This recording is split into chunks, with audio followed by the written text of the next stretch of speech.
Putra bungsu Joko Widodo atau Jokowi, Kaisang Pangarep menang telak atas pemilihan Ketua Umum Partai Solidaritas Indonesia atau PSI. Kaisang Pangarep menang 65,28% dan penantangnya Broron hanya mendapatkan 22,23% serta Agus Mulyono 12,48%. Adapun jumlah daftar pemilih pemilu raya PSI yakni 157.579 partisipan. Dengan begitu, Kaisang Pangarep yang merupakan petahana Ketua Umum PSI kembali mengemban jabatan yang sama di partai tersebut. Hasil pemilihan Ketua Umum PSI diumumkan di Geraha Sababwana, Solo, Jawa Tengah pada Sabtu 19 Juli. Pengumuman dilakukan pada kongres yang dihadiri seribuan kader PSI seperti dimuat tribunnews.com.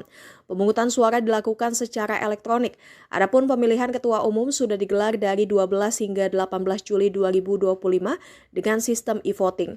Setelah mengumumkan ketua umum terpilih, selanjutnya Kongres PSI akan dilanjutkan dengan agenda pesan kebangsaan dari Presiden ke-7 Indonesia, Joko Widodo kepada seluruh kader PSI. Pada penutupan Kongres, Sekjen PSI Raja Juli Antoni menerangkan Presiden Indonesia Prabowo Subianto akan hadir dan memberikan pesan kebangsaan juga. Siap, karena sebentar lagi kita akan menayangkan video yang akan memperlihatkan perolehan suara masing-masing kandidat dalam proses pemilihan raya. Silakan diputar.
teman-teman semua, kita sudah menyaksikan hasil akhir dari pemilihan raya PSI. Selamat kepada pemenang, Mas Kaisang Pangarep.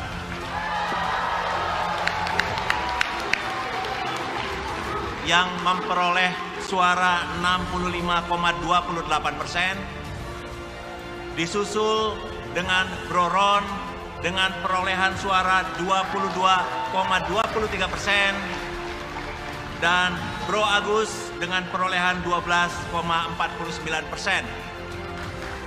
Alhamdulillah kita telah melaksanakan satu proses politik penting, bagian dari transformasi politik PSI menjadi partai super terbuka.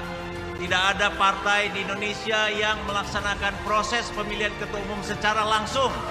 Satu anggota, satu suara.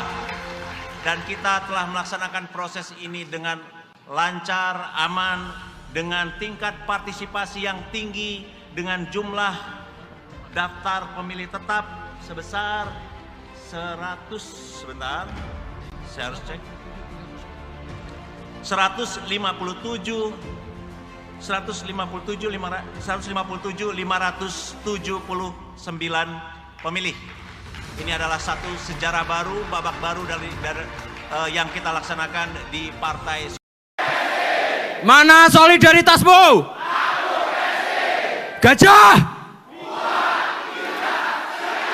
Gajah! Untuk bisa turut serta membantu saya nanti di DPP.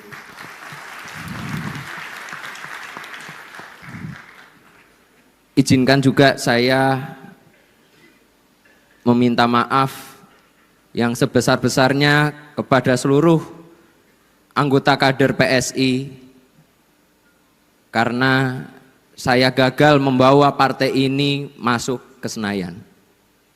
Tapi ingat, di 2029 nanti, kita akan menjadi partai yang diperhitungkan.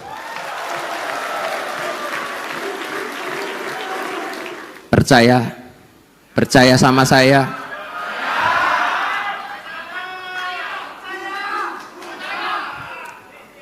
Mungkin orang menganggap kita masih gajah yang kecil, tapi gajah yang kecil itu tetap besar.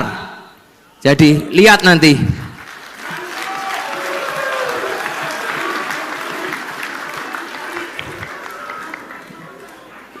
(2029) kita akan menjadi partai yang besar. Ini kongres pertama ya, kongres pertama. Saya ingat ada sebuah partai politik juga sedang kongres pertama. Tadi saya lihat-lihat, apakah lambangnya Gapcraft berubah jadi kancil atau enggak? Ternyata enggak. Masih. Enggak.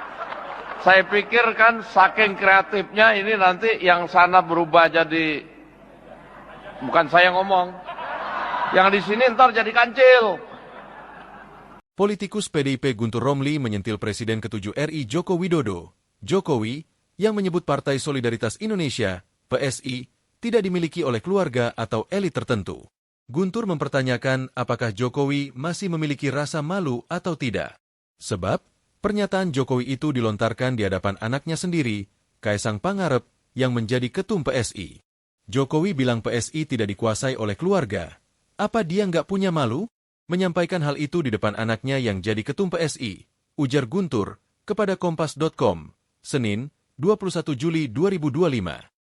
Dan Ketua Dewan PSI, Jeffrey Giovanni, menegaskan PSI itu harus ada darah Jokowi atau keluarganya, sambung dia. Guntur mengatakan, sejak 1 bulan lalu, dirinya sudah tahu bahwa yang menjadi ketum PSI sudah pasti Kaisang.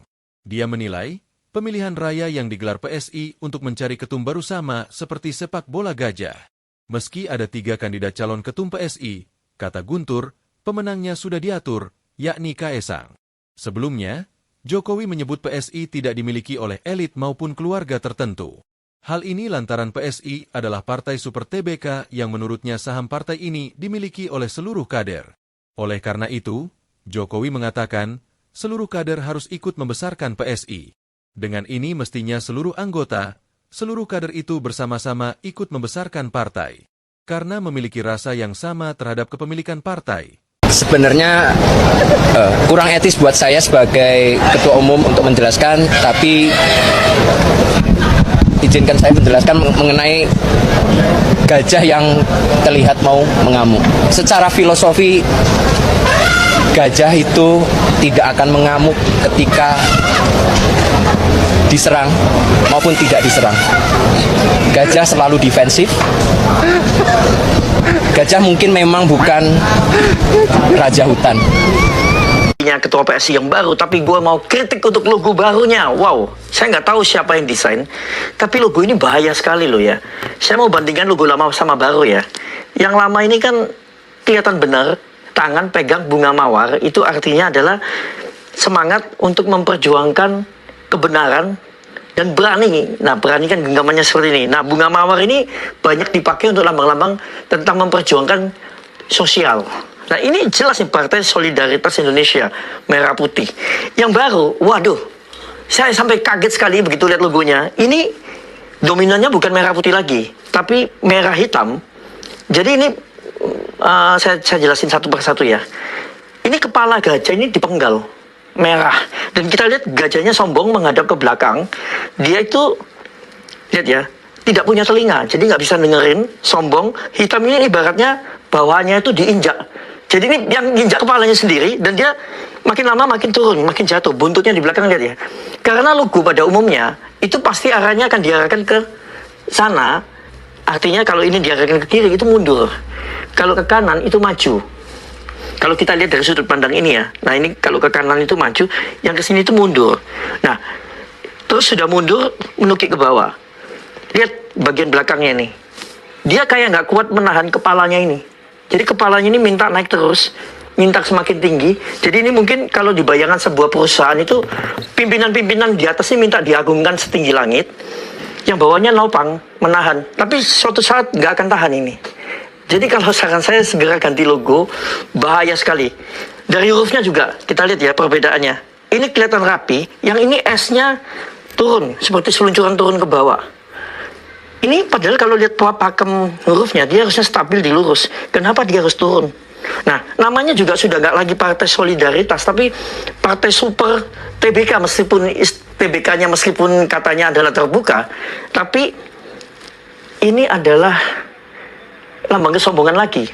Merasa partai paling super. Nah ini bahaya sekali. Jadi dulunya itu kan saya suka sekali nih sama PSI yang benar-benar memperjuangkan rakyat, yang kelihatan humble. Tapi kalau diganti seperti ini, apakah tetap seperti itu? Jadi saya sendiri pun bertanya-tanya, apakah ini pergantian juga dengan apa-apa yang diperjuangkan dulu sekarang berubah menjadi agak sombong seperti ini dan menoleh ke belakang dan ke depannya hancur kalau lihat. Dan ini kepala dipenggal.